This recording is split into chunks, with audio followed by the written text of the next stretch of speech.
ao texto e depois o Rodrigo vai passando. O meu objetivo aqui, primeiro, é de refutar, né, a proposta do Jess Prince, de ter, não o fato de termos emoções como base da moralidade, mas principalmente de como ele interpreta a natureza das emoções diretamente relacionada aos sentimentos e apenas a eles. Então, essa que vai ser a minha argumentação. Alguns pesquisadores têm concebido o lugar das emoções em uma topografia da mente, particularmente em sua relação a estados corporais, motivação, crença e desejos. Sendo assim, as teorias das emoções são tradicionalmente divididas em duas categorias. De acordo com algumas teorias, chamadas cognitivistas, as emoções são ou envolvem pensamentos avaliativos, ou julgamentos, como a proposta de Robert Solomon e Martha Nussbaum. De acordo com outros pesquisadores, uma emoção pode ocorrer sem qualquer pensamento. Essas teorias são chamadas não cognitivistas, como Simon Blackburn e Alan Gilbert. Jess Prince, em Gut Reactions, e Our Emotions Feeling, defende uma versão atualizada da teoria não cognitivista de James e Lange, na qual as emoções são sentimentos, são percepções de mudanças corporais.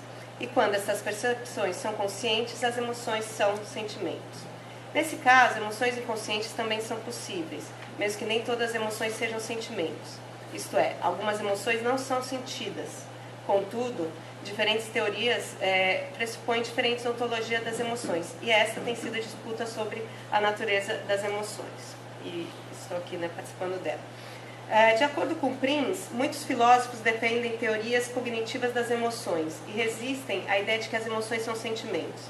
Eles pensam que as emoções têm como parte os sentimentos.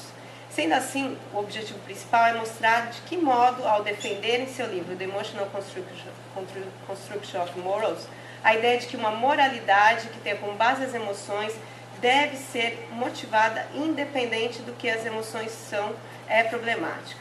E principalmente tendo como pressuposto teórico que as emoções são sentimentos, ou apenas percepções corporais, como Prince afirma.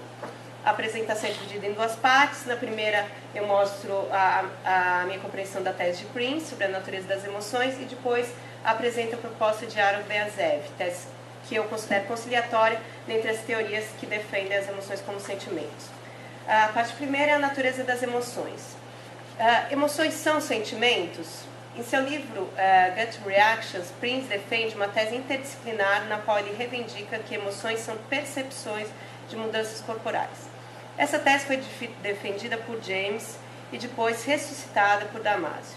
Prince oferece uma concepção unificada das emoções, na qual reconcilia essas teses perceptivas à ideia de que as emoções devem envolver julgamentos que respondem a uma relação com o meio ambiente.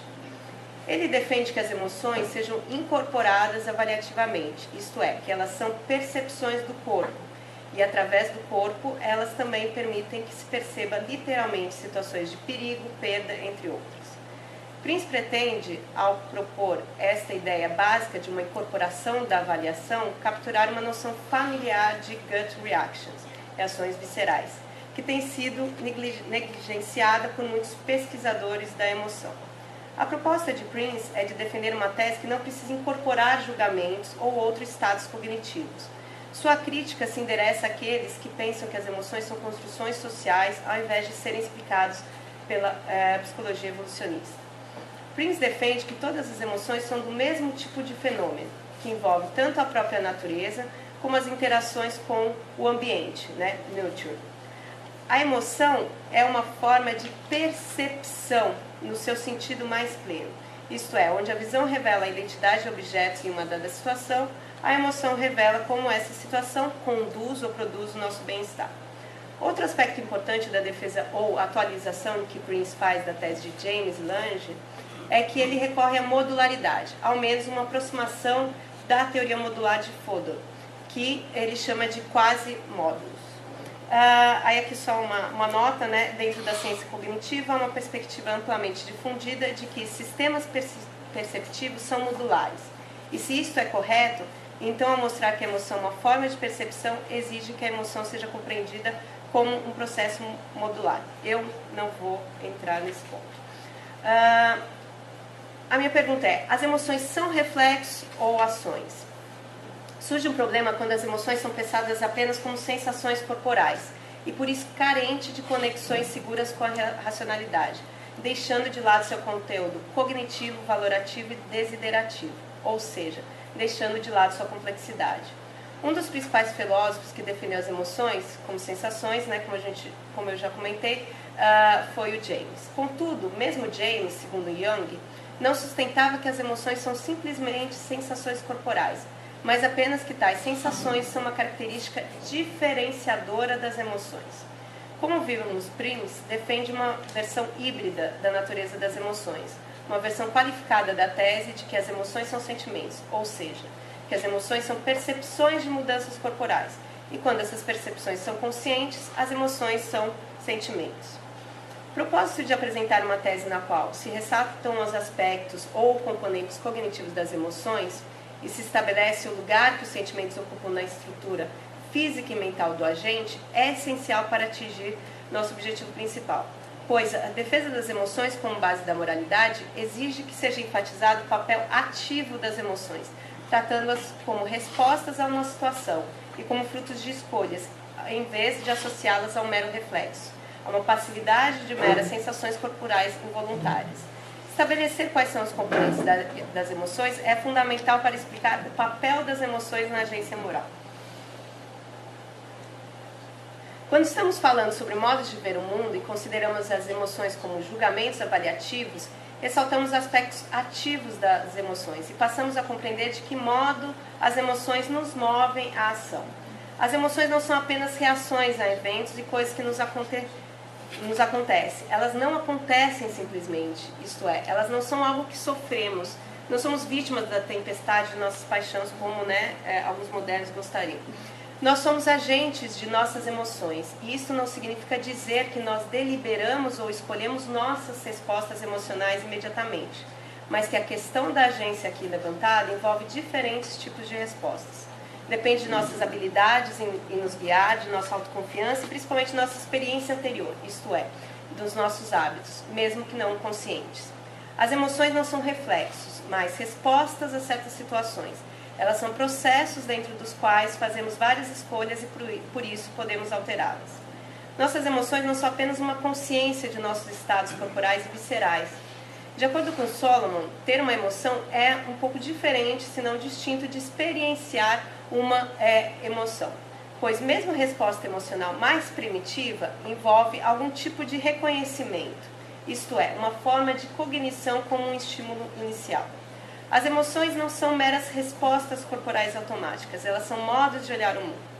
Este panorama das emoções pretende mostrar que nós podemos ver nossas relações cognitivas com o mundo e nossa capacidade de representá-lo em parceria com o mecanismo das emoções e do afeto, que, como defende Blackman, transforma o estímulo em resposta. Isto é, nossas disposições emocionais e representações agem juntas para gerarem uma ação, sem sermos capazes de alcançar qualquer resultado sem elas. Compreender o papel das emoções na moralidade, principalmente na determinação da ação, depende do modo como entendemos as emoções, isto é, se elas são reflexos ou ações. Se as vemos como algo que nós sofremos ou fazemos, se elas são atividade ou passividade, e o quão profundamente elas afetam o nosso comportamento e nos auxiliam a compreendê-lo, e de que modo entendemos a relação entre as emoções e seus aspectos cognitivos e afetivos. Se nos vemos como vítimas de forças irracionais, não precisamos examinar as razões e os motivos para agir. Mas se nos vemos como autores de nossas emoções, isto é, se podemos refletir e escolher de que modo nós alteramos nossas emoções, temos um bom motivo para esclarecer qual é o papel das emoções nas tomadas de decisão. E se escolhemos nossas emoções, ou seja, seu papel na moralidade. Em minha tese de doutorado, eu apresentei as diferenças e semelhanças entre as teorias das emoções de Solomon, Nussbaum, Gold, Blackman e Ben-Azeb. E esta última me pareceu mais completa e conciliadora, na consideração dos diversos componentes das emoções. O papel das emoções na determinação da ação tem sido negligenciado por conta de algumas compreensões equivocadas da natureza das emoções, tais como a ideia de que as emoções são irracionais, passivas, apenas corporais e têm impacto insignificante nas ações. Ben-Azeve, em seu livro A Sutileza das Emoções, defende que as emoções não são constituídas apenas por julgamentos, mas essencialmente envolve duas dimensões, uma intencional e outra afetiva. Ben-Azeve, assim como Nussbaum, defende as emoções como intencionais. Enquanto a explicação de Nussbaum é um pouco difusa, compreendendo a intencionalidade como composta por modos de ver o objeto, crenças e percepção intencional relacionado aos valores, bem claramente estabelece que a dimensão intencional é composta por aspectos cognitivos, avaliativos e motivacionais. E nenhum dos três componentes intencionais, nem a dimensão dos sentimentos, são uma entidade ou estado separado. Ao contrário, a performance das emoções se realiza conjuntamente nas quatro variedades de atividade, como conhecer, avaliar, desejar e sentir, sendo todas esses quatro aspectos distintos de uma típica experiência emocional. De acordo com Ben, os estados mentais em seres humanos são compostos tanto das dimensões intencionais como dos sentimentos. Mesmo que a relação entre as duas dimensões varie em tipo e grau para diferentes estados mentais, isto é, nas emoções ambas as dimensões são centrais, mas na maioria dos estados mentais apenas uma delas é dominante. Enquanto a dimensão intencional domina as capacidades cognitivas da percepção, da memória e do pensamento, e podem, por isso, facilitar a identificação do estado emocional da outra pessoa, a dimensão do sentimento nas emoções, mais do que outros estados mentais, incluem componentes diversos dentro do seu escopo, abrangendo desde sensações corporais fisiológicas, como também avaliações. Tanto na teoria de Nussbaum como na de Ben, o componente avaliativo é um dos mais importantes para as emoções. Nas duas teorias, as emoções são responsáveis por avaliar a fria informação apresentada pelo componente cognitivo, em termos das implicações para o bem-estar pessoal. As emoções expressam nossos valores e atitudes mais profundas, bem como um profundo comprometimento com eles. Assim, podemos dizer que o componente avaliativo das emoções está conectado a um certo tipo de motivação mais do que a um certo tipo de comportamento. Enquanto nos quereres práticos há uma intenção de executá-los, em meros desejos tal intenção está ausente. Assim, em qualquer desses casos, o componente motivacional das emoções está mais estritamente relacionado à tendência a agir do que ao comportamento real. Por isso, Ben concorda com Aristóteles que a importante conexão entre as emoções e a tendência a agir são o que as torna como uma ferramenta útil para persuadir as pessoas a tomarem um certo curso de ação. De acordo com Ben, os sentimentos são modos de consciência que expressam o nosso próprio estado e que não são direcionados ao certo objeto e, portanto, são diferentes das emoções, que são intencionais. Essa, é a minha principal defesa. De acordo com ele, a vida mental começa tanto do ponto de vista evolucionário como pessoal com o estado de sentimentos. E no processo evolucionário, quando as capacidades intencionais se desenvolvem, a dimensão do sentimento normalmente torna-se parte de um estado mental complexo, que também inclui a dimensão intencional. O sentimento tem como característica a qualidade de ter dor e prazer associados a ele, bem como outras características variáveis como intensidade, duração e o lugar onde eles ocorrem. Diferentemente do sentimento, a emoção é um estado complexo que envolve outros componentes, incluindo os sentimentos, não deixando eles de lado ou reduzindo a eles. Muitas emoções abraçam uma variedade de sentimentos dentro do seu escopo, e seu alcance é geralmente restrito a um conjunto particular de sentimentos característicos. Todavia, em qualquer um desses casos, nem todos os sentimentos podem ser unidos a todas as emoções. O problema de diferenciar os sentimentos das emoções é que os sentimentos são frequentemente descritos como tendo um componente avaliativo, isto é, como se a dor envolvesse uma avaliação negativa e o prazer uma avaliação positiva. Mas é importante distinguir entre uma dor complexa e a experiência de prazer de uma qualidade sentida, que é um componente dessa experiência. A experiência de dor incorpora atitudes afetivas tais como medo, ansiedade e hostilidade, que são componentes intencionais que envolvem uma certa avaliação. Os sentimentos não são intencionais, eles não têm um conteúdo cognitivo descrevendo um certo estado. Eles são meramente uma expressão inicial de nosso estado corrente. A dor e o prazer são uma propriedade inerente ao sentimento, e essa propriedade não é intencional. Portanto, embora o sentimento seja percebido muitas vezes como carregado de valor, ele não possui um estado intencional inerente a ele, com uma certa avaliação. Muitas teorias das emoções se esforçam em reduzir as emoções a um componente básico, ou excluem um certo componente da natureza essencial das emoções. Bem se preocupa em defender uma teoria que contemple todos os componentes presentes nas emoções, e a despeito da prioridade lógica do componente cognitivo sobre o componente avaliativo, o componente avaliativo é o componente mais importante das emoções, pois as emoções são basicamente atitudes avaliativas mais do que estados cognitivos. Contudo, ao defender que as emoções podem ser distinguidas por seus componentes avaliativos, isso não implica reduzir as emoções a este componente. As emoções são estados complexos desenhados em um sutil equilíbrio dos diversos componentes, e a presença do componente avaliativo sozinho ou de qualquer outro componente não é suficiente para gerar as emoções. Agora, a segunda parte, né, que seria a natureza da moralidade, as emoções, como tendo como base as emoções, né, que é a proposta do Jesse, e que eu, na verdade, estou querendo apontar, né, que ela é razoável, só que não numa defesa de redução das emoções aos sentimentos. Sim, já estou no final. Prince defende, em The Emotional Construction of Morals, a ideia de que uma moralidade que tenha como base as emoções deve ser motivada independentemente do que as emoções são, né? Essa é a tese dele. Duas partes guiam o livro. Primeiro, que a moralidade depende das emoções, e segundo, que a partir disso há uma hipótese de que a moralidade varia de cultura para cultura. A moralidade depende dos sentimentos e, por ser uma construção, varia de tempo em tempo e espaço.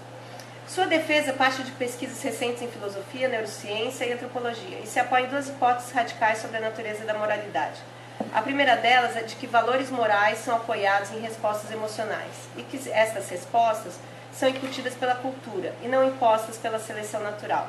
Ele defende a hipótese de que a moralidade tem como base as emoções, tendo como evidência algumas imagens do cérebro de pesquisa em psicologia social e psicopatologia, que sugere que quando nós julgamos algo como certo ou errado, nós estamos meramente expressando nossas emoções, sendo que estas emoções não carregam consigo características objetivas da realidade.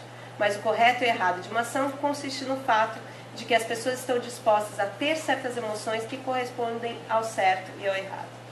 Contudo, se consideramos as emoções como sentimento, como Prince propõe, somos passivos e não ativos em nossas respostas ao mundo. Sendo assim, ao escolher uma teoria das emoções que as compreende como um fenômeno complexo de intencionalidade e sentimento, como a de Ben-Azev, garantimos uma perspectiva para a solução do problema da passividade das emoções. De acordo com Ben, é impossível organizar as múltiplas propriedades mentais e neurofisiológicas envolvidas nas emoções em apenas uma corrente causal linear. Na estrutura de uma emoção, alguns eventos são, logicamente, a causa e também o que as precede. No entanto, uma vez que a emoção é completamente manifestada, esses fatores aparecem simultaneamente. O aumento da adrenalina na saída, o sangue que corre e a taxa de respiração não produzem uma entidade mental, tal como o medo, e então desaparecem. Tal mudança fisiológica existe ao mesmo tempo com o estado mental do medo e funciona como uma base de suporte para ele enquanto isso persiste.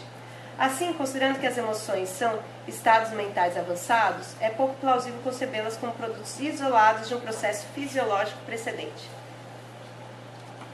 principalmente porque elas o sustentam ou são realizadas em tais processos.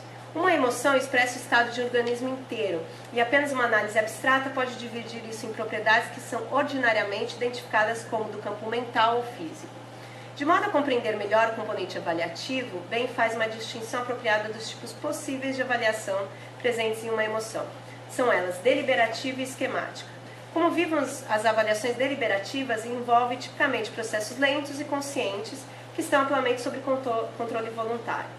As avaliações esquemáticas envolvem respostas espontâneas dependendo de um sistema avaliativo elementar e tácito.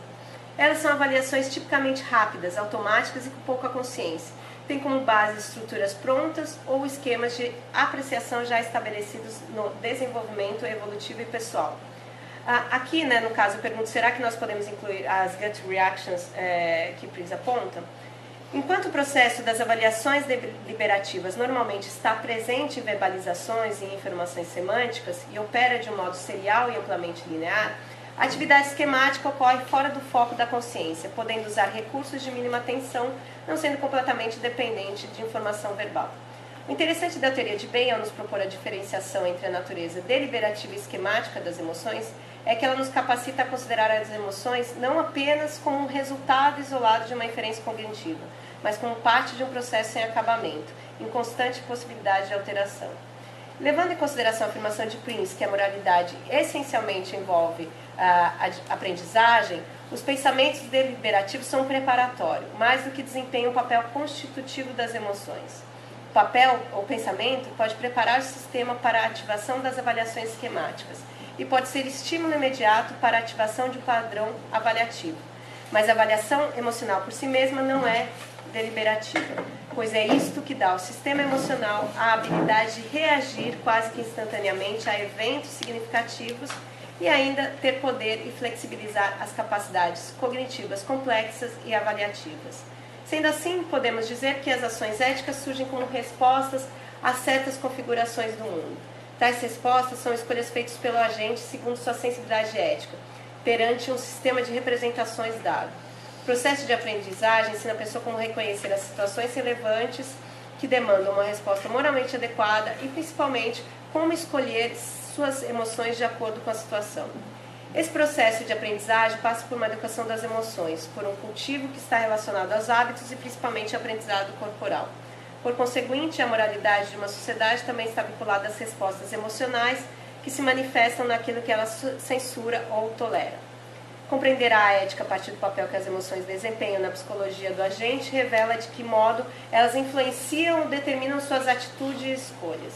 Não falhamos apenas quando nossa capacidade de tomar a decisão entra em colapso ou quando não deliberamos corretamente. Falhamos quando desconsideramos que agir eticamente é uma questão de atividade. São as emoções que nos movem à ação. Sua complexidade permite prever nossas relações cognitivas com o mundo por meio de uma parceria entre nossa capacidade de representá-lo e o mecanismo das emoções.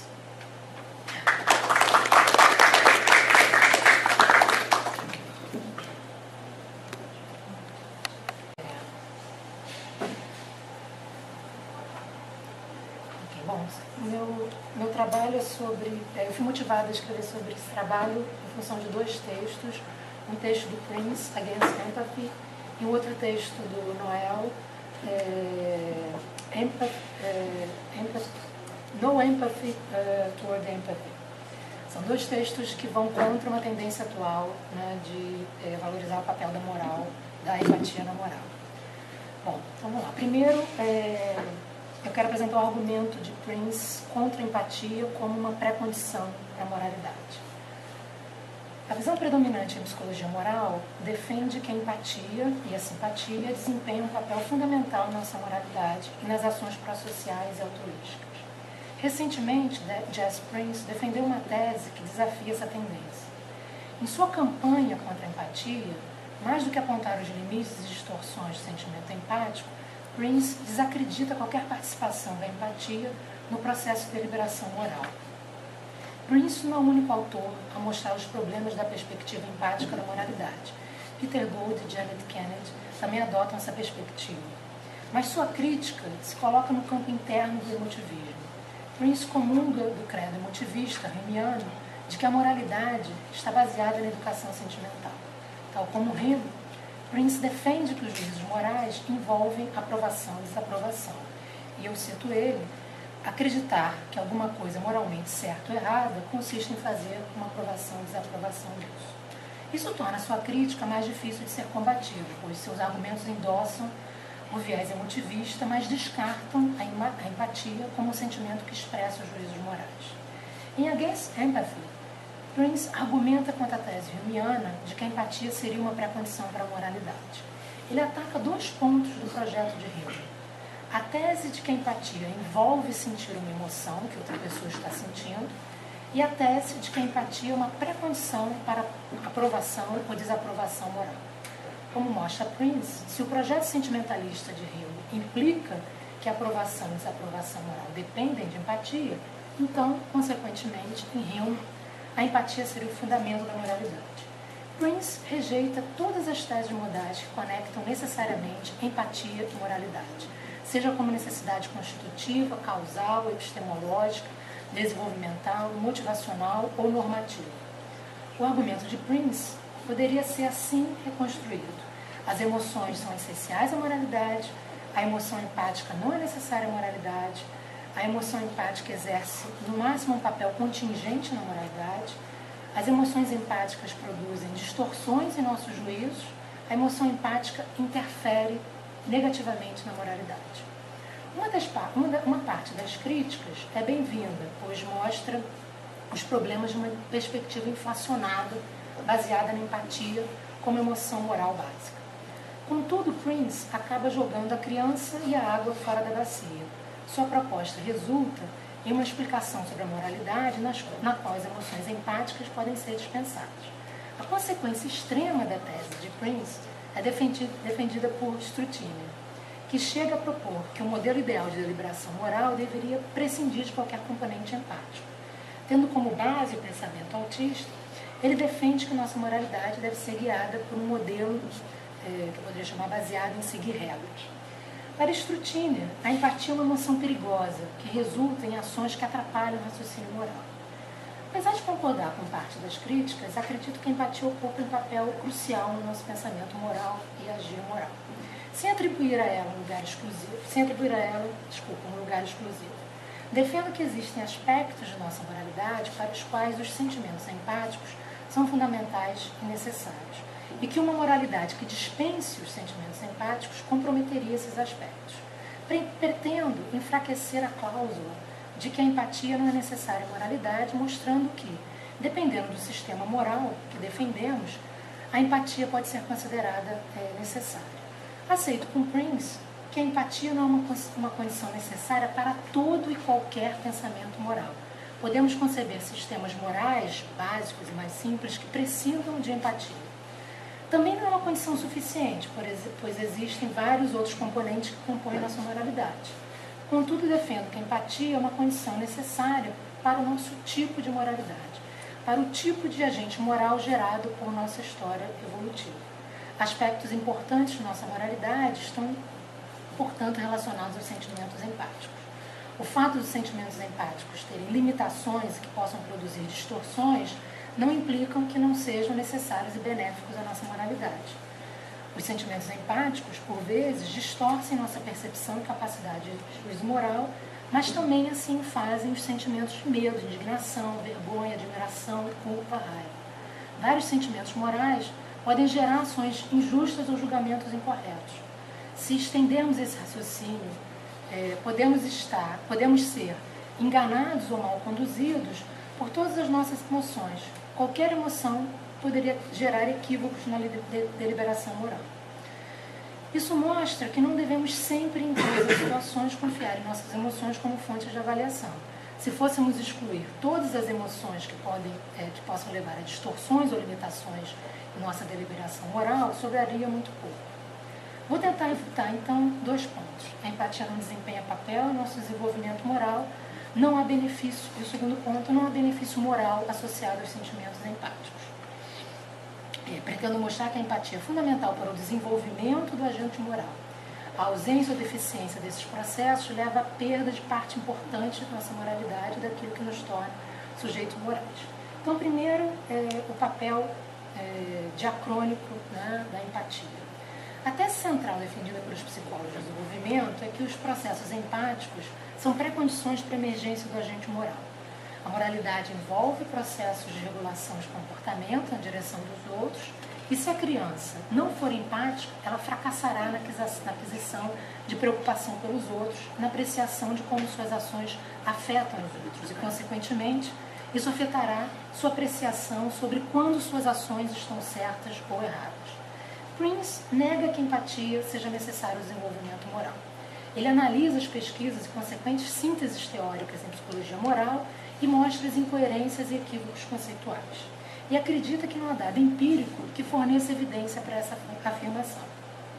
Em geral, os estudos que defendem essa tese avaliam a correlação entre empatia e comportamento prossociais e de cooperação. Prince não nega a correlação positiva entre empatia e juízos morais. O que ele nega é que essa correlação seja evidência de que a empatia esteja na origem dos juízos morais. Prince oferece dois argumentos para refutar a tese do papel diacrônico da empatia: os estudos empíricos com populações antiempáticas e a inconsistências das teorias desenvolvimentistas. Os estudos empíricos com populações antiempáticas usam duas populações patológicas, psicopatas e autistas. Os psicopatas e autistas são considerados desprovidos de habilidades e sentimentos empáticos e são considerados incapazes de agir moralmente. Esses casos seriam usados como exemplos de como o grau zero de empatia afeta nossos juízos morais. Prince rejeita essa tese, ressalta as incoerências dessas pesquisas e considera que as evidências empíricas encontradas seriam mais bem explicadas por outras teorias. Em relação aos psicopatas, defende a hipótese de uma deficiência afetiva básica e que a falha no aprendizado moral se deveria mais à ausência de afetos como medo e tristeza do que empatia. E sugere outras pesquisas que endossam sua hipótese.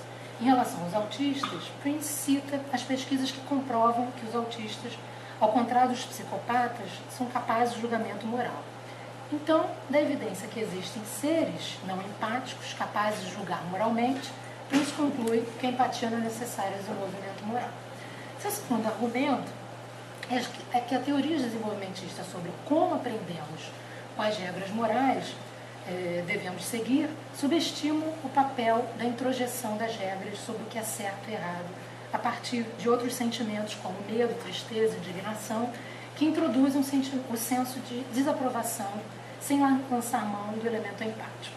Para Prince, os processos de introjeção de sentimentos morais, de regras morais, dispensariam o elemento empático e a introjeção estaria baseada em processos imitativos. Eu não vou discutir o seu argumento sobre as evidências empíricas dos psicopatas e autistas, eu vou me concentrar nos argumentos sobre como nós introjetamos os sentimentos morais.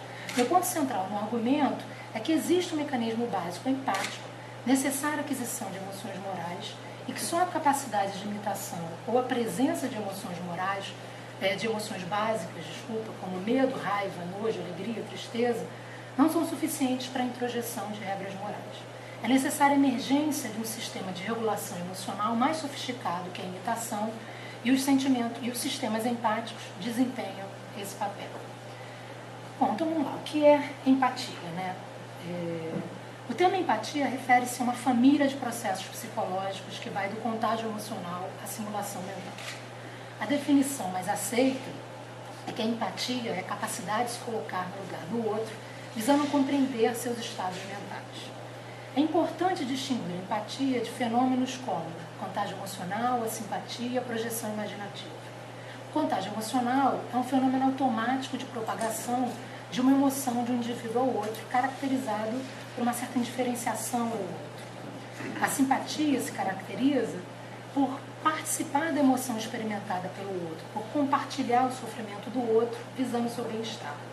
A projeção mental é um processo mental no qual nos colocamos no lugar do outro para compreendê-lo. Bom, feita essa distinção entre esses diferentes processos, é possível também fazer uma outra distinção entre definições estreitas e amplas de empatia. As abordagens estreitas tentam capturar a empatia em sua forma mais básica, identificando-a a um único processo, e em geral se dividem em duas perspectivas concorrentes. As que concebem a empatia como processo perceptivo direto das emoções do outro, e as que concebem a empatia como imaginação ou simulação projetiva. Prince propõe uma definição estreita de empatia que enfatiza a forma perceptiva da empatia. Ele defende a empatia como a experiência do estado emocional de outra pessoa, ou seja, a capacidade de perceber e vivenciar as emoções do outro. Para ele, a empatia é uma espécie de emoção vicariante, é sentir o que achamos que uma pessoa está sentindo. Contudo, existem abordagens mais amplas que tentam combinar esses dois aspectos na definição da empatia. Os que adotam um conceito mais amplo de empatia, em geral, adotam uma perspectiva desenvolvimentista e mostram como esses dois processos, a empatia perceptual e a empatia imaginativa, fazem parte de um contínuo de processos empáticos que emergem ao longo do desenvolvimento, visando compreender a emoção do outro. Elizabeth Pachery propôs uma tipologia da empatia abrangendo estratos diferenciados que aparecem ao longo do desenvolvimento. Ela distingue 3 graus nos quais a empatia opera. capacidade de compreender o tipo de emoção, capacidade de compreender o objeto intencional da emoção e a capacidade de compreender os fatores motivacionais que a emoção deflagra.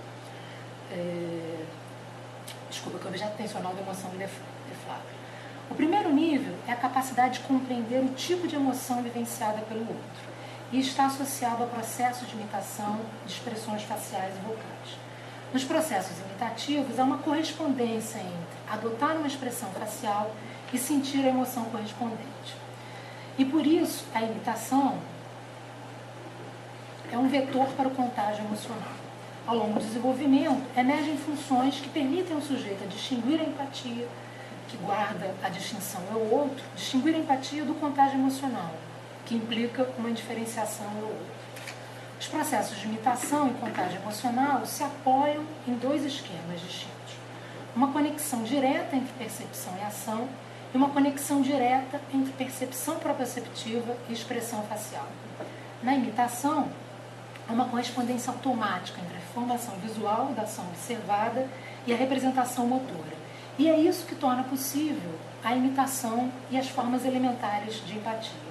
O bebê que imita uma expressão facial age sobre a base de uma representação motora formada na ocasião da observação dessa expressão no outro. Portanto, no primeiro nível de empatia, haveria uma conexão direta entre a representação motora evocada e a experiência emocional, sem que seja necessário passar pela etapa proprioceptiva. Ou seja, sem que o sujeito precise imitar a expressão do outro ou acionar a resposta proprioceptiva correspondente. Portanto, esse primeiro nível da empatia é baseado, né, numa experiência inicial de imitação, mas há uma dispensa dessa etapa proprioceptiva que a imitação exige. O segundo nível de empatia é a capacidade de compreender o objeto da emoção. Nessa etapa, o sujeito passa a ser capaz de identificar a relação que conecta a emoção do outro com a situação dada. Essa capacidade emerge com o surgimento dos processos de atenção conjunta e referência social. Na atenção conjunta, ao observar o objeto ou o evento sobre o qual a mãe dirige sua atenção, a criança trata a emoção da mãe como um comentário sobre o objeto. Esses processos permitem que a criança desenvolva a compreensão do funcionamento causal das emoções. E ela passa a ter acesso às motivações do indivíduo, pois passa a ser capaz de identificar as intenções imediatas do agente a partir da observação do seu comportamento. Nesses dois primeiros níveis, há uma conexão direta entre percepção e ação, que permite decifrar o tipo de emoção e as intenções e motivações do outro. Essas formas de empatia, como percepção direta, se aplicam a situações transparentes, em que o sujeito tem acesso perceptivo direto à emoção do outro, via expressão facial e acesso perceptivo ao seu objeto intencional, por meio do mecanismo da atenção conjunta e por meio de suas ações. O terceiro nível é a capacidade de identificar a situação que provoca a emoção do outro. Nesse terceiro nível, os processos imaginativos são fundamentais, pois são eles que permitem a compreensão de emoções secundárias, sociais e morais, e a compreensão do seu potencial motivacional. Se nas situações prévias, que envolviam emoções primárias, o sujeito tinha um acesso transparente e direto às emoções do outro, no caso mais elaborado de empatia, que envolve a compreensão das emoções secundárias e do aspecto motivacional, não há acesso transparente e direto. Logo, é fundamental a emergência da imaginação e da capacidade de adotar a perspectiva cognitiva e motivacional do outro. Com o desenvolvimento, a criança adquire uma espécie de flexibilidade imaginativa necessária a essa forma mais complexa de empatia demandada quando precisamos compreender o que o outro vivencia em situações em que sua experiência não é transparente para o observador. As situações opacas são aquelas em que a emoção não é abertamente expressa, ou quando a perspectiva motivacional ou cognitiva do outro diverge da nossa. A tese de Pachery é que nas situações transparentes, as duas formas de compreensão, a relação que une a emoção ao objeto intencional e a relação ternária entre tipo de objeto, seu objeto e fatores motivacionais que deflagram a emoção, podem emergir de mecanismos perceptivos que usam uma conexão direta entre percepção e ação. Quando há transparência, nossa motivação está refletida em nossas ações e podemos compreender a emoção do outro via percepção das ações, das intenções.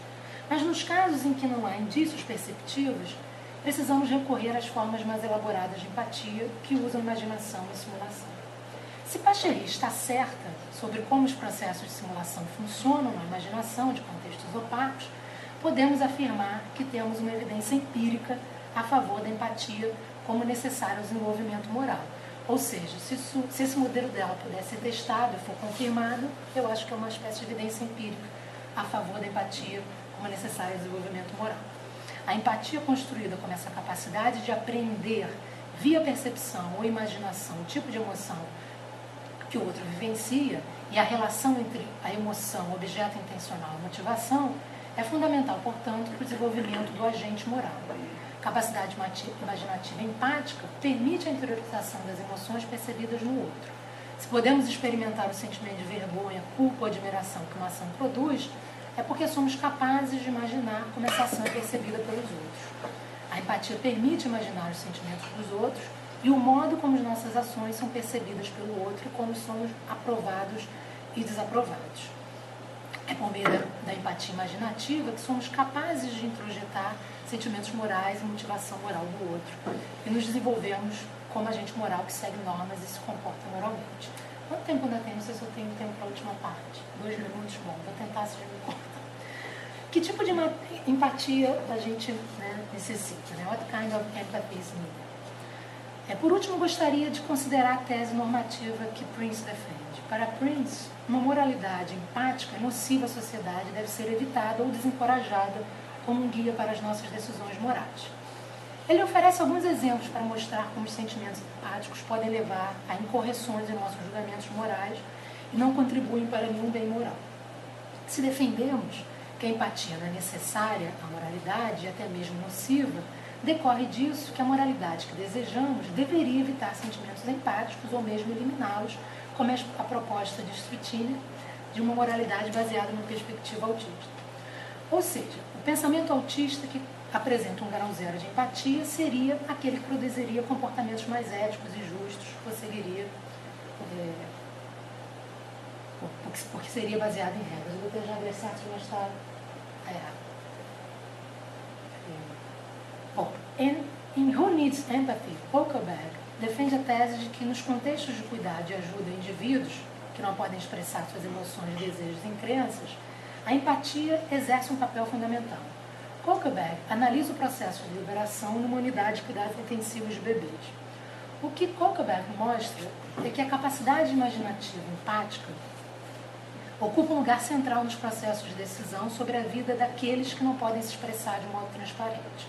Nessas situações, tanto o sentimento de preocupação como a imaginação empática desempenham um papel crucial no processo de deliberação moral. Em nossa sociedade, o cuidado daqueles que perderam, nunca desenvolveram ou estão temporariamente impedidos de exercer sua autonomia é fundamental. Temos como parte de nossa moralidade uma ética do cuidado que inclui uma ética da tutela na qual tutelamos e decidimos o destino daqueles que, por diferentes motivos, não são capazes de expressar seus anseios e agir como sujeito moral. Esse grupo inclui bebês, portadores de deficiências, que perderam consciência, os que não a desenvolveram e outros. Nessas situações, nossa capacidade empática é fundamental para evitar as distorções de uma moralidade baseada em seguir regras. Nos casos que envolvem ajuda e cuidado àqueles cuja experiência afetiva é estranha e opaca a nós, a supressão de sentimentos empáticos levaria a distorções no agir moral. Nesse sentido, ao menos para uma sociedade como a nossa, que defende os direitos daqueles que estão impedidos de se comportarem como agentes morais autônomos, a empatia é necessária.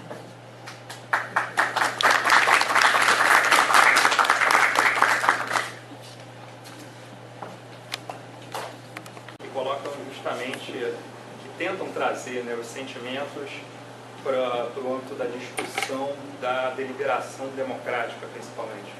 Então a gente tem o Empathy and Democracy, do Michael Morrell, Civil Fashions, da Susan Krause, The Enlightenment of Sympathy, do Michael Fraser, e The Trouble with Passions, da Sheryl Howard.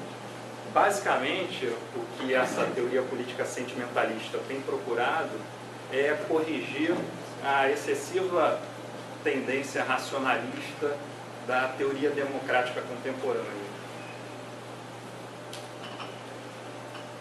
Bom, então aqui tem uma definição do que seria a deliberação democrática, né? O ideal de democracia deliberativa. A definição é da Amy Gutmann, né?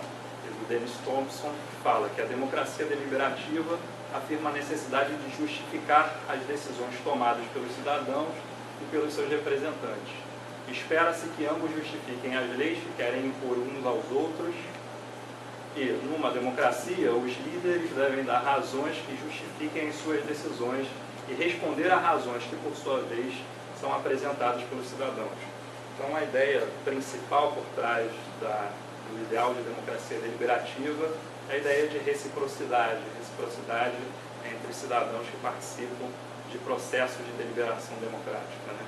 Que esses cidadãos tenham igual consideração e respeito uns aos outros e que justifiquem as suas posições com base em razões que possam ser aceitas por outros cidadãos também considerados razoáveis ou racionais.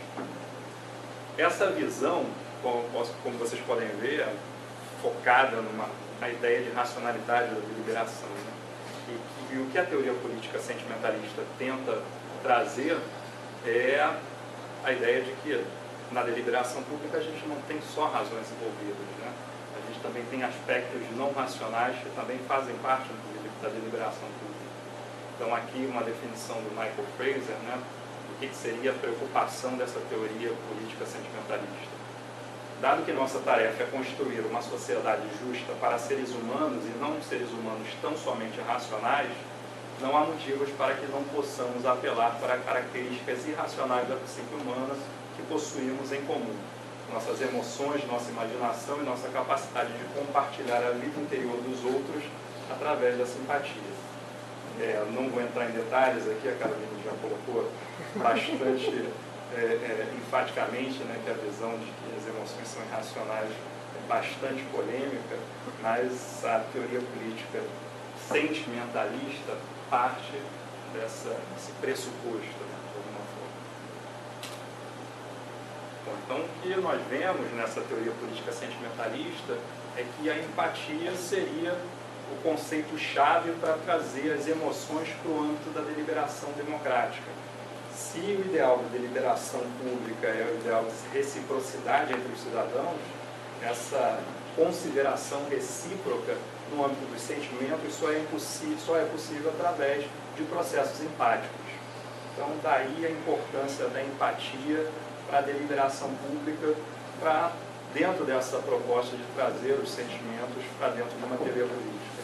Então, é a empatia que permite a comunicação de emoções entre cidadãos que participam do processo deliberativo.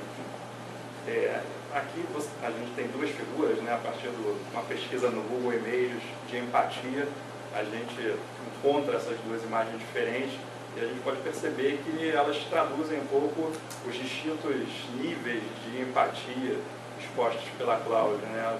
A gente tem uma ideia de que empatia envolve, além do contágio emocional, processos mais complexos, né, processos cognitivos mais robustos, de simulação de tomada de perspectiva, e uma outra visão que a empatia é simplesmente se colocar, sentir o que o outro está sentindo, ou como o Prince coloca, né, sentir o que se acha que o outro está sentindo. Bom, já foi colocado aqui que a visão de Prince sobre a empatia é essa visão estreita, né, essencialmente afetiva.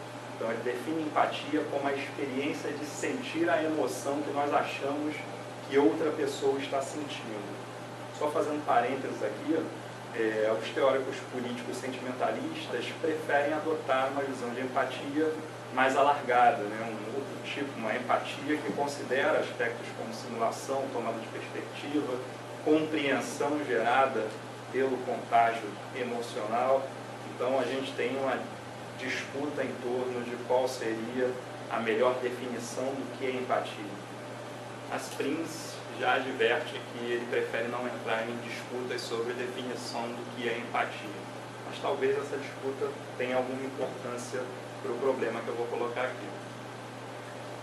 Prince, então, é conhecido por fazer o apelo por um sentimentalismo anti-empático. A ideia básica de Prince é que a empatia seria uma espécie de ouro de tolo da filosofia moral, né?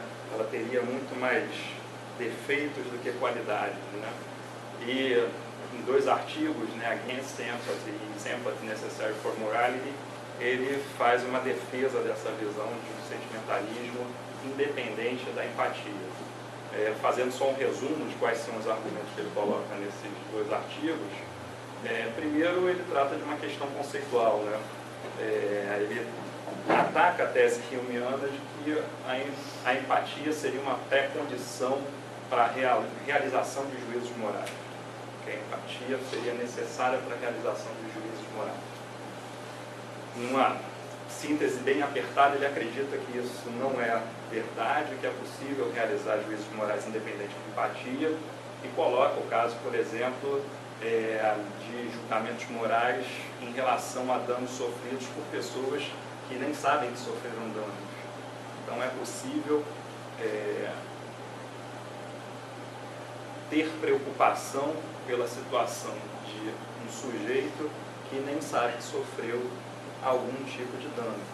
Então eu poderia fazer julgamentos morais, avaliações morais, independente do contágio da emoção do outro, né? Se o outro nem sentiu o dano, ele não manifestou nenhum tipo de emoção em relação a isso. Desculpe, que às 10h30 teríamos que fazer aquela mudança. Tá bom. E o Jesse vai reagir. É preciso, já são mais de 10h10, 10h15. Ok. É preciso, mas desculpe. Tá bom. Bom, então acho que o ataque contra a empatia já foi colocado pela Cláudia, acho que não preciso repetir aqui os argumentos. A questão para mim é a seguinte, né? Será que o apelo por um sentimentalismo anti-empático de Prince resulta numa espécie de canibalismo sentimentalista, né? Será que a gente teria a inviabilização desse projeto de uma teoria política sentimentalista focada na empatia por conta dos ataques feitos por Prince a esse conceito?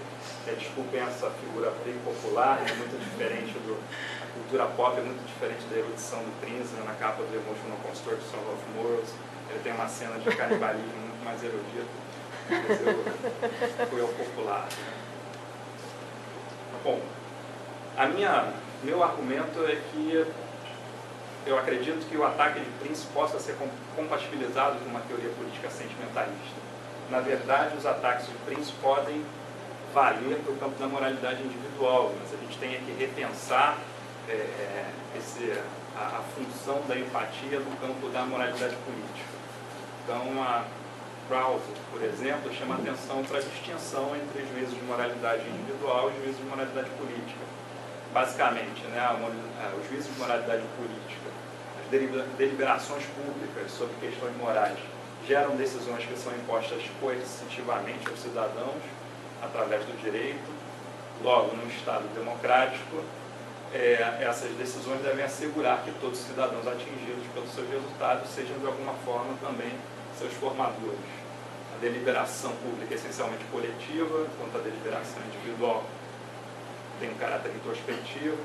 A deliberação pública ocorre entre indivíduos que normalmente carregam desacordos profundos sobre avaliações morais individuais. Bom, na defesa de um sentimentalismo anti-empático, Prince chama a atenção para que, mesmo que a empatia não seja útil à moralidade, talvez nós possamos contar com o que ele chama de fellow feelings, de conceitos aproximados à empatia. E um deles é a preocupação. Então, em Against Empathy, ele diz que talvez nós não devamos ficar preocupados, não devamos ser empáticos, mas sim temos o dever de ficar preocupados em relação aos outros. Qual a diferença entre empatia e preocupação? Como eu falei, a empatia para Prince é um processo de contagem emocional. para ele a preocupação, o sentimento da preocupação, a emoção da preocupação não é caracterizada pelo contágio emocional, mas sim por uma avaliação negativa da situação de outro que nós consideramos estar em sofrimento. Então, na preocupação, eu não tenho paralelismo emocional. Eu tenho um sentimento de preocupação, por exemplo, por alguém que é viciado em drogas e que realmente gosta de usar drogas, que se sente feliz com essa prática. Mas eu posso manifestar preocupação em relação à sua vida, em relação à sua saúde. Então, a preocupação não pressupõe o paralelismo emocional. Então, Prince defende que talvez a preocupação seja um sentimento que tenha maior funcionalidade para a moral do que a empatia. O que eu queria colocar é que nós poderíamos pensar, né, em construir uma teoria política sentimentalista a partir da preocupação. Seria uma alternativa. Eu não acredito que essa alternativa seja viável ou seja desejável. Pelo seguinte, eu acho que a preocupação pode gerar juízos, pode gerar considerações que descambam com um tipo de paternalismo ou um tipo de tutela entre participantes de deliberações públicas, né? Aqui eu coloco como caso para a gente refletir a realização de manifestações como uma parada gay, e ali do lado a gente tem o desfile da Daspu, que é uma grife de prostitutas do Rio de Janeiro. O que eu queria colocar como contra-exemplo, talvez, é que nessas manifestações que têm um caráter político também, o que essas pessoas estão procurando não é preocupação dos demais cidadãos, não é nenhum tipo de juízo negativo, nenhum tipo de avaliação negativa em relação à sua condição ou à sua identidade. Talvez nessas manifestações o que esteja em jogo é justamente o reconhecimento da equivalência de todas as identidades morais. Então, estar preocupado com o movimento gay, estar preocupado com a condição das prostitutas, pode soar, nesse caso, na verdade, uma forma de tutela, que não seria desejável a partir da ideia de que cidadãos, na deliberação pública, devem guardar reciprocidade uns em relação aos outros. Uma segunda questão que eu queria colocar é a seguinte. Bom, eu poderia simplesmente me perguntar, né? Oi? Falta 10 minutos para 10h30. Ah, então já é o penúltimo slide. Desculpa, Rodrigo. Já é o penúltimo slide. Uma outra possibilidade de réplica ao meu argumento de que a gente deve continuar com empatia como um conceito central para a construção de uma teoria política sentimentalista porque a minha preocupação em adequar o ataque de Prince ao conceito de democracia. Por que a democracia? Será que não seria melhor aceitar as objeções de Prince à empatia e simplesmente pensar em outras formas de organização política? Por que a democracia teria algum tipo de valor? O meu artigo, né, não tem como finalidade justificar a democracia frente a nenhum outro tipo de sistema de organização política. Mas eu queria colocar talvez só como uma possibilidade que na própria obra do Prince a gente talvez tenha argumentos em favor da adoção de um modelo democrático, né? Aqui eu coloquei Prince, Nietzsche e duas tribos, né? Então é uma livre associação de ideias, gente, não se assustem, né? Por que isso, né? Em Emotional Construction of Morals, em outras obras do Prince, a gente percebe uma influência nietzschiana muito grande, né? A partir dessa influência nietzschiana, a gente poderia inferir que Prince não seria nenhum adepto do regime democrático, né? Poderia preferir como forma de organização política um regime, pelo contrário, né, não democrático, né, aristocrático, como talvez Nietzsche pensasse, né? Existe uma discussão muito grande sobre qual é o pensamento político contido na obra de Nietzsche, mas nenhum comentador fala que é um pensamento democrático. a gente poderia simplesmente inferir que Prince não acha que a democracia tem nenhum tipo de valor. Né? Recentemente, conversando com o Prince no Rio, né, em 2 exposições que ele fez, ele deixou claro que, para ele, a melhor organização política para desenvolvimento do que ele chama de self-moral seria a constituição de pequenas comunidades, tribos, que fossem moralmente, que tivessem identidades morais mais ou menos homogêneas, e os indivíduos, membros dessas comunidades políticas pequenas, pudessem ter trânsito entre essas diferentes comunidades. Né? Uma ideia muito diferente de democracia, talvez. Né? Bom, ok. Para encerrar, então, primeira coisa, né? O emocionismo de Prince, ele mesmo coloca aqui uma das vantagens da adoção da posição emocionista dele é a tolerância que ela traz, né? A partir do momento em que eu entendo a moralidade como relativa, a moralidade como não sendo absoluta, eu sou mais tolerante em relação a outras moralidades, a outras identidades morais. Eu acho que esse ideal de tolerância, que ele acha que é positivo da sua posição emocionista, se compatibiliza muito bem com o ideal de democracia liberal. Não é estranho a ideia de democracia liberal. E, por outro lado, né, essa ideia de tribalismo moral, que ele falou de uma forma superficial, é claro que não é uma posição que ele sustentou mais vagar, mas ele considerou como uma possibilidade adequada para o desenvolvimento da identidade moral, não está muito longe da democracia antiga ateniense, por exemplo. Aí isso nos faz pensar se o desconforto de Prince com a democracia, na verdade, seja um problema de escala e não de essência. A questão talvez seja só o tamanho da democracia que nós temos e dos instrumentos democráticos que existem, e não da essência da democracia em si. Então eu acho que a teoria, o ataque à empatia de Prince, ao invés de inviabilizar o sentimentalismo, a teoria política sentimentalista, é muito útil para se repensar nessa teoria política formas e arranjos das instituições. Então, é isso que eu gostaria de falar. Stan, first I just want to say thanks to Carolina and Claudia. Also translated them and worked on PowerPoint and all these things. So I'm extremely honored and grateful. I can't do justice in 6 minutes to everything that was said. And of course it would take me much more time to think about these ideas in order to have an adequate reply. So I'll be brief. Maybe I'll begin with Carolina because the issues there are a little bit different. They're really a question about the nature of emotions. And Carolina is recommending that we adopt a theory of emotion that's more inclusive than the theory I recommend, a hybrid theory that has both cognitive and feeling elements.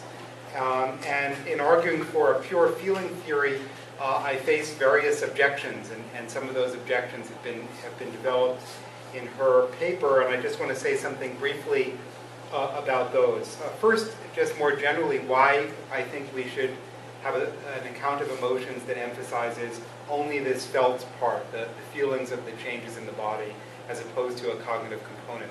And the reason for that is really very simple. It's just that I think emotions can arise in individuals who don't have cognitive responses. So in very young children, in simple animals, in cases where an emotion arises very quickly. So if I'm sitting on this chair and somebody pulls the chair from under me and I fall, then I have a strong emotion.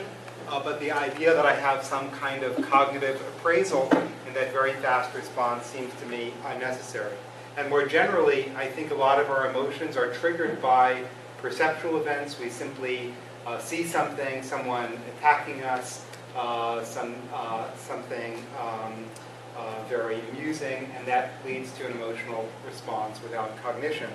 But I don't want to deny that we can have an emotion triggered by cognition. So I think emotions can be triggered by lots of things, by perception, by cognition, by direct brain stimulation. So the emotion shouldn't be identified with its trigger, The emotion is this feeling that arises once the trigger has occurred. But that doesn't mean that emotions can't be intentional, and it doesn't mean that they're always going to be passive. So I think feeling states can be intentional because they can be in reliable causal relations with the world. So if a certain, say the feeling of my body trying to run away or flee, if that's always caused by danger, then that becomes a representation of danger. The feeling state itself has intentionality.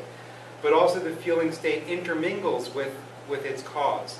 So maybe I'm very afraid of Claudia, and when I see her, I feel my body trying to flee. And now the phenomenology is of an experience of Claudia together with my body trying to escape. And in a sense, I've represented her as having a kind of affordance in the sense of J.J. Gibson. She has the quality of making me want to escape, of affording escape. So I think there's a sense in which emotions, even as feeling states, carry a lot of information that gives them a kind of intentionality. And I think these emotions are not completely passive. First of all, as Carlina mentioned, they can be socialized. I don't think they're innate. I think they're trained by culture, so they're not mere automatic responses at a level of learning. We can learn emotions over time. But even once we've learned an emotion, we can play some role in deciding when the emotion arises through acts of attention. We can focus attention on certain perceptual features of our environment, or even cognitively. So through reappraisal, by changing our understanding of the situation, we can change the emotions that are caused. But it doesn't mean that emotions are rational. The fact that we can have an emotion triggered by a change in thought doesn't mean that any thought is sufficient for emotion. So consider another case like to experience food as delicious. You might, by attending to some of its qualities, that might cause a more positive experience than you had initially. Maybe you're drinking a wine without thinking about it, and then Marco, who's a great wine lover, draws your attention to the fact that the wine has beautiful balance and very strong tannin and something like that. And now you say, oh, now I tend to it, and I'm experiencing that, and now I have more pleasure. But if you don't care about balance, if you don't care about tannin, if those things aren't things that you like, then the change in attention won't change your experience. So emotions always transcend what we can observe through attention and through cognition. And that means trying to base a morality on emotions will never give you a purely rationalist morality. Even if you try to argue that emotions have a cognitive component, I think you won't get fully to rationalism in the moral domain. We always need to accept that emotions go beyond cognition and therefore are in some sense irrational or arbitrary. They're just socialized responses that train us in a cultural context how to behave in response to certain situations. But there's nothing about those situations that ever entails a response, just as there's nothing about the taste of any food that entails in a rational way that we like it. Much more to say about that, but I want to spend a few minutes on the empathy issues. But my basic summary point about Carlina is I think there are good reasons for thinking that emotions are purely feeling states, but to say that doesn't require that we conclude that emotions are lacking intentionality or are passive. So I think there's room for a compromise between our views.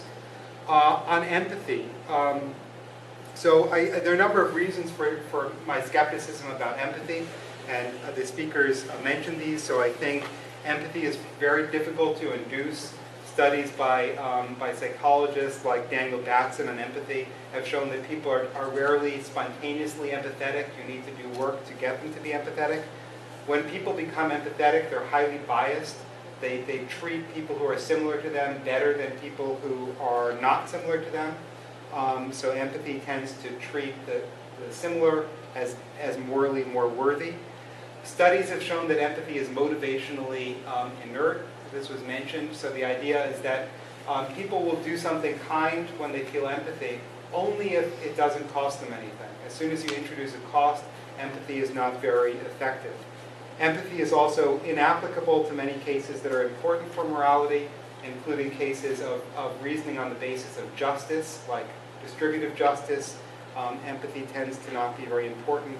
when responding to groups of people. So if you think about a group in need, it's very difficult to feel empathy for each member of the group. So if you're motivated to act for a group, it usually needs to go beyond empathy. And research has shown that we actually tend to get less empathetic as the group size becomes larger. And Noel showed me some papers recently by Cameron and Payne, suggesting that actually people can feel empathy for large numbers, but they tend to suppress this empathetic response because it's too emotionally overwhelming. So even if they can feel empathy, we tend not to feel empathy. And once we do feel empathy, it can be so overwhelming that it can lead us to inaction. So because a lot of our moral concerns involve groups, I think empathy is problematic. But happily, I think it's okay because empathy is unnecessary. You can motivate somebody to act through other kinds of emotions. So if you consider a case of injustice, you might feel indignation or anger. And I don't think you need empathy for this. So I think you can motivate people to act on a global scale using other emotions, even if empathy is not going to be effective. But let me say something more specifically about both Claudia and Rodrigo's papers, which are, again, very rich, and I won't do justice to them. Claudia talks about the role of empathy in the grounding. We'll stop very soon, I know. Yeah. Almost done. Claudia talks about the role of empathy in grounding certain important emotions like shame, admiration, and guilt. And I guess I would need to hear more to be convinced by this. I think developmentally, shame might be brought on by simply seeing others looking at you in a way that you don't want to be, in a point when you don't want to be seen. And you may need a theory of mind to experience shame. You may need to know that they're seeing you. But I don't think you need to have an empathetic response. In fact, this might be an anti-empathy case because you're not experiencing what they're experiencing. You're experiencing your own misery. Maybe they're laughing at you, and you're not experiencing the laughter. Otherwise, you would be delighted and share in a collective moment of sort of self-mockery. But in fact, you feel something very aversive. For admiration, I think we admire the achievements of others without feeling what they feel. In fact, the people we admire are often so different from us, so much better than us, that it would be very difficult to experience what they're experiencing.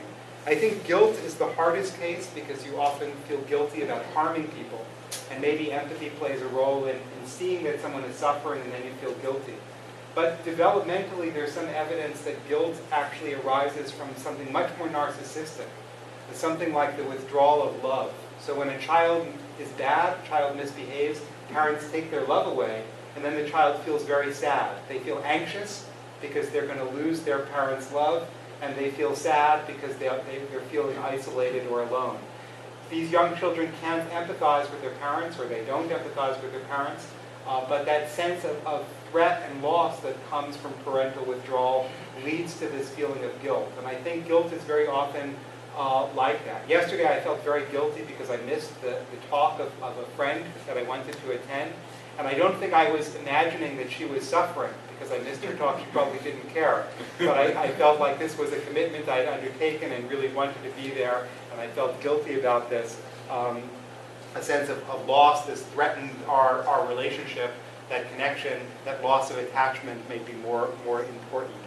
And finally, on the point about the end of Claudia's paper, she talked about Kokelberg and intensive care units, and maybe we need empathy for people who can't speak.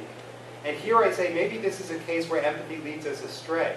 Maybe we shouldn't feel so much concern for babies in intensive care units. I think we've gotten to a point in society where life has become so precious to us that people who are in a coma or children born prematurely are seen as having as much worth as people whose faculties are in good form. And I think this might be a little bit like the cuteness effect. People are much more empathetic towards puppies than towards human beings. So you see people getting very upset when a little dog is going to die, but not caring about the fact that very large numbers of people die. There are 64,000 people dying each day from starvation and curable diseases.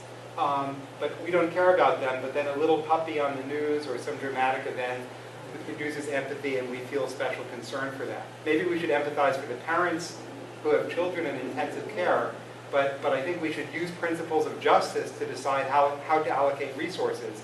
And empathy is a distraction in this case, not a help. Finally, on Rodrigo, I think the huge issues there, and some of the issues in the end would take us a very long time to discuss.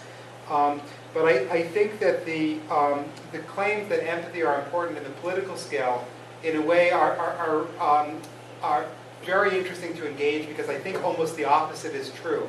Empathy is very good at the local scale when dealing with friends and family, but as soon as your social group gets larger, empathy becomes less important. And Rodrigo suggests, following people like Herder, that maybe empathy is important for feeling a sense of moral obligation to people who are very unlike you and living very far away from you, people who are distant and different. But I think that's where empathy is least effective. So it's really principles of justice that are most likely to orient us to a position of political concern for people who are very different and very distant. If we use empathy, we'll always be preferential to the local group. And this leads us to the final issue in Rodrigo's terrific paper, which is this issue about sort of a tribalism, because I do think that there's a sense in which we have a dilemma here. And it's a dilemma between having a society that's very large, like Brazil or the United States or any other nation state, where empathy is not important, because empathy will lead us to bias, and we need to decide law and policy on the basis of justice. That is one option, a large society with no empathy. The other option is a small society based on empathy, based on interconnection between people who you see as very much like you. And it's in these very small societies where empathy can do some very positive work. So I think as people living in a social world, we always face the choice between small empathetic communities or large justice-based societies. And in the nation-state situation, I think empathy is problematic. But maybe in terms of a kind of radical political reform and normative political ethics, we could say maybe the nation-state is a bad social unit, and we need to think about organization, political organization at smaller scales. And I'm coming to believe that maybe empathy would be important if we were to shift to that kind of social organization. I'll stop there.